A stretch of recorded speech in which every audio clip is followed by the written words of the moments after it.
अहो तुम्ही इथे कशा काय झोपल्या आणि तुमच्या डोक्याला लागलंय? काय झालं? माझी एसटी चुकली आहो. हा मी एसटीच्या मागे एसटी पकडायला धावत होतो ना, तेव्हा तोल गेला आणि पडलो आणि तेव्हा इथं लागलो डोक्याला. आता पुढची एसटी का असेल? वेळ आहे हो भाऊ. हा मग तोवर इथं पडतो म्हटलं, जरा बसतो. पण इथे बसू नका. इकडल्या भागात दारुडे मवाली फिरत असतात. बाई माणसाने बसणं इथं खूप धोक्याचं आहे बरं. असं आहे का? हो. बरं. आणि काळजी घ्या हा. काळजी घ्या. येते.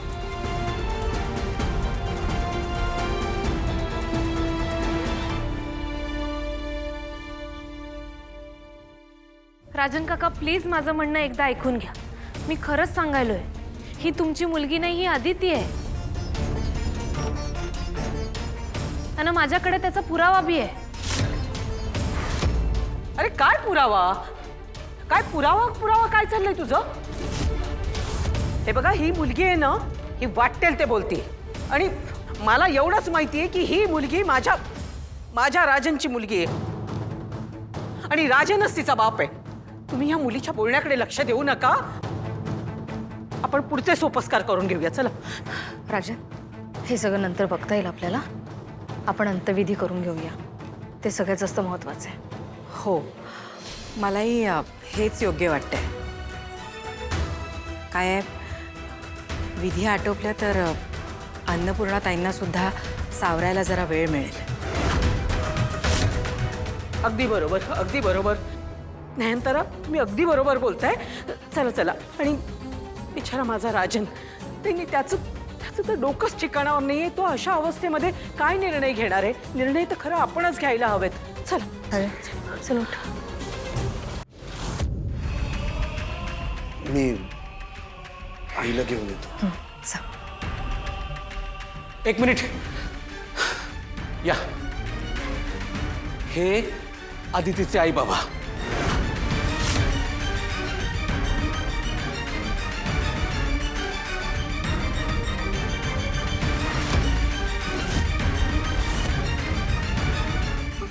ती कुठे सोडून गेली आम्हाला तू?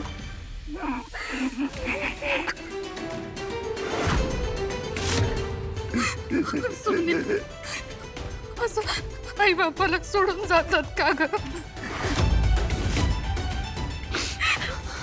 काळजी. वा वा कमळी, वा वा वा. काय खेळ चाललाय, काय हे नाटक आहे. वा वा, एकदम बेमालूम. छान. हा असा अभिनय ना खरं तर नाटक, चित्रपट किंवा सिनेमांमध्ये असायला पाहिजे. स्वतःचा खोटेपणा खरा करण्यासाठी तू खोटे आई वडील आणलेस. वा. अगं ए, काय बोलतेस? जिभेला काही हाड? आम्हाला खोटं म्हणतेस? तू माझ्या पोटचा गोळा केलाय आणि तू काय तमाशा मांडलाय? माणूस आहे की जनावर? खरं जे काही घडलंय ना, ते उघड करायचा प्रयत्न करते कमळी. येत आहे का लक्षात? आणि त्या बेचाऱ्यांची मुलगी केली रे. त्यांच्या मनाला आता काय वेदना होत असतील ना, हे आपण सगळे नाही सांगू शकत. आणि काय करताय तुम्ही कामिनी मॅडम? हा काय मी? ही आमची मुलगी आहे. काही दिवसांपूर्वी तिचा ऍक्सिडेंट झाला होता आणि हॉस्पिटलमधून तिची बॉडी गायब झाली होती. गायब झाली? हो ताई, काय कुठल्या सिनेमाची स्टोरी सांगताय का तुम्ही? गायब कशी होईल ना?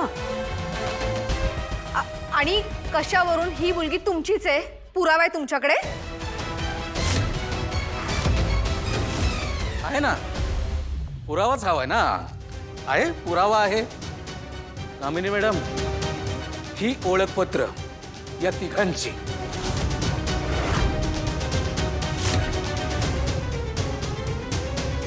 राजन सर,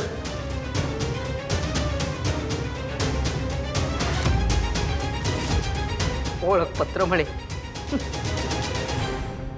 अशी ओळखपत्र अशी कागदपत्र हवी तेव्हा मिळतात, कळलं ना? बनावट कागदपत्रांची काही कमतरता नाहीये, कशीही कधीही मिळवता येतात ती. मला वाटलंच होतं तुम्ही यो पॉइंट काढणार हे मला वाटलंच होतं, म्हणून माझ्याकडे अजून एक पुरावा आहे. सुर्वे सर,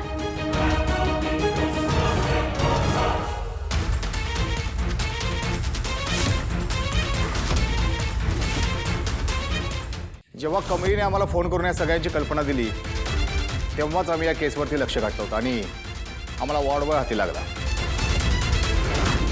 आणि हा सगळा घोळ त्यानेच घालून ठेवला. तुम्ही सगळेच आता जरा गोंधळल्यासारखं वाटतंय. मी सांगतो. कनिका, थांब थांब, ये खाली परत. I have an emergency, wait. सकाळी जेव्हा अन्नपूर्णा आजींच्या नातीची डेड बॉडी इथं घेऊन आली हॉस्पिटलवाले, तेव्हा मी इथंच होतो. चेहऱ्यावरचा तिचा कपडा जरा सरकला आणि तेव्हाच मी ओळखलं का ही आदिती आहे.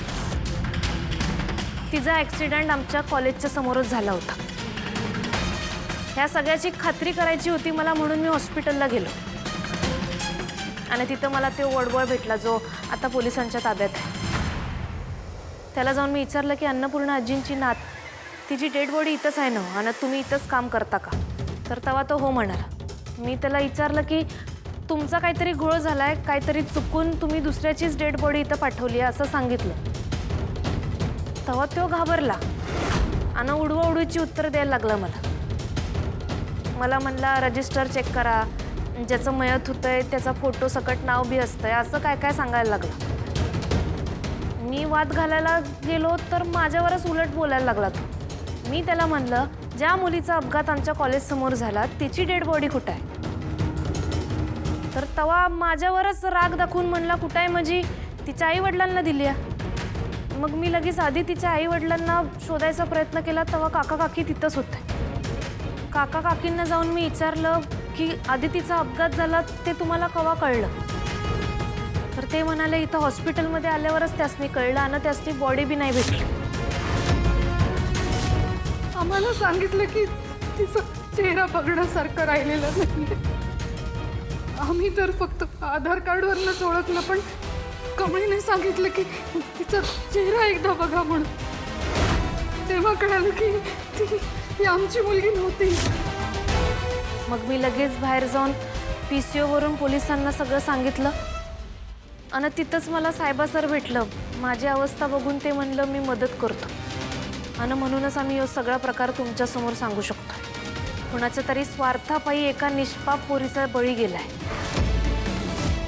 आणि ज्याने कुणी हे केलंय त्याला याची तळतळाट नक्कीच लागणार आहे.